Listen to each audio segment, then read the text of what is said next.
So I think one just needs to strike the right balance by saying, like, look, over time we need to move to a sustainable energy economy, and we can't just keep taking billions of tons of carbon from deep underground and putting it in the atmosphere and expect nothing will happen forever. Yeah. But we also don't need to be alarmist about it and super negative and massively disrupt people's lifestyles. I mean, I think people can continue to live a normal life. Yes. And they shouldn't be guilty about being human or sort of, frankly, having a steak. It's fine.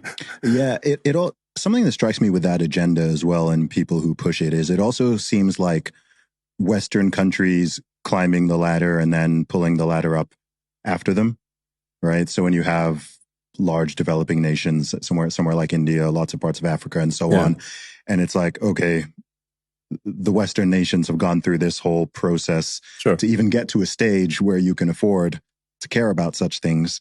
You've got other nations that are developing and they're trying to get up to the level of prosperity that, say, the USA has right now. And you know, you want them to care about the environment, but it's like people are still poor. People are not going to care about the environment until they've got their basic needs met. So there's a part of it where it's this, you know, it's this sort of belief system that I think is very, what's the right term? It's almost like to use a Rob Henderson term, it's like a luxury belief, right? You know, it's like, okay, it's all good for you to view things that way. But if you think about the average person in many parts of the developing world, they can't afford to be thinking this way. They still need to get up to at least the basic level that our countries are in.